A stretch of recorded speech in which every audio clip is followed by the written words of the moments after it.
සමහර ළමයි හිතනවානේ මම කොහොම හරි මෙතෙන්ට යනවා. කොහොම හරි කියන එක පැත්තකින් තියන්නේ. එම කොහොම හරි ගියපු කවුරුත් නැහැ. හැමෝම වර්තමානයේ හොඳට වැඩ කරලා තමයි එතෙන්ට ගියේ. එහෙනම් ඔය දරුවෝ හිතන්නේ මෙහෙම මම වැඩ කළොත් මං එතෙන්ට යනවා.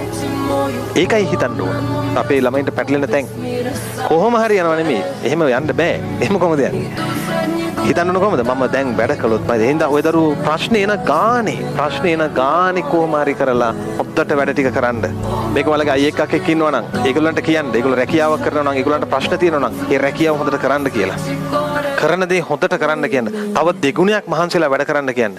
අන්න එහෙම වර්තමානයේ හදද්දී අනාගතේ එන්න තියෙන ප්‍රශ්න ටික පැනලා යනවා. හැබැයි පුතා ප්‍රශ්න කියනේවා එන්න තියෙනේවා. ප්‍රශ්න කියන්නේ ඔක්කොම ආපු ඒවා නෙමෙයිනේ එන්න තියෙනේවා. එන ගානේ අරක හිතන්න. මට මේ ආවේ එක ප්‍රශ්නයක් විතරයි. තව එන්න පුළුවන්. මම මේක විසඳ ගන්න ඕනේ. විසඳගන්නේ අර ක්‍රමයට. කොහොමද? ගින්නක් එද්දී වතුර දාන්න. ගින්න නිවෙන්නේ ගින්නකින් නෙවෙයි. කවුරු හරි ඔය දරුවන්ට ඊර්ෂ්‍යාකම් කරනවා නම් ඔයාලා එයාගේ දියුණුව පතන්න. එතනින්ම ප්‍රශ්න ඉවරයි. ලෝකේ හැටි මේක. මිනිස්සු එකතු වුණොත් වෙන් වෙනවා කියලා නිතර හිතන්න. මිනිස්සු ඉපදුනොත් මැරෙනවා කියලා නිතර හිතන්න. මේවා එතකොට ප්‍රශ්න නෙවෙයි. දුකක් තියෙයි. ගොඩක් කල් නැති වෙයි. තේරුණාද? හැම කුණාටුවක්ම හැමදාටම තියෙන්නේ. ලස්සන දවස් තියෙනවා. කුණාටුව පහව යන තෙක් වැරෙන් අල්ලගෙන ඉන්න.